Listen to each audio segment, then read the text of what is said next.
না, কথা বুঝতেছেন না? এটা গোর কলি কারবার, মিয়াদের ব্লাউজে কলার। আগে তো এটা দেহি নেই না, তুমি মহিলা মানুষ ব্লাউজে কলার লাগাইছাও, কথা কয় না রে। এটা গোর কলি কারবার, মিয়াদের ব্লাউজে কলার, যুবকদের গলাই দেখি হার। ও দাদু এখন করি কোন উপায়? আল্লাহর বান্দা নবীর উম্মত যদি করো দাবি, বেপর্দা সইল নানা দি জাহান্নামে যাবি। কথা কর না কে?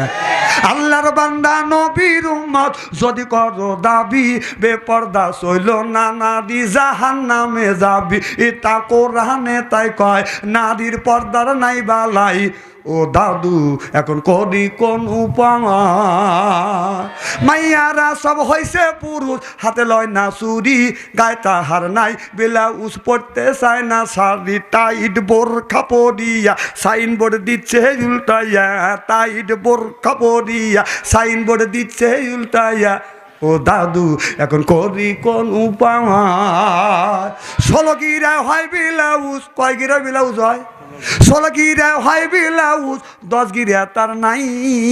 6 গিরা গায়ে দিলে দাদু কেমন দেখা যায়, মনে হয় পোয়াল মাছের পেটি, আবার করে জিকি মিকি। তাই দেখিয়া বুড়া চাষা করে যে হায় হায়, চিল্লা বলুন ঠিক কিনে। ওই করে বাদ দেন, কারণ আল্লাহ যেইভাবে পর্দার কথা বলছে ওইভাবে পর্দা করো। যেইভাবে কথা কর না কে, কথা কর না কে? কিসের গুজুর গুজুর আবার?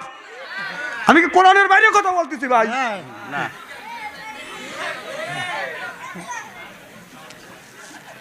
একটা যদি কোরআনের বাইরে কথা বলি, কোরআন হাদিস বর্তমান প্রেক্ষাপট মিলে মিলে আমি কথা বলি, টেল টেলে বাচ্চারি করে না। শোনেন, আমি সেই কথাগুলো বলতেছি কোরআন হাদিস থেকে, আমার উপরে রাগ করে কোনো লাভ নেই। না না, আমার উপরে রাগারাগি করেন কেন? আল্লাহ নিষেধ করছে, তাহলে আল্লাহ যদি নিষেধ করে থাকে সেই কথা আমি ভাষ্যকার হিসেবে বলতেছি, তাহলে যদি আল্লাহ নিষেধ করে থাকে আমি বললি দোষ কি?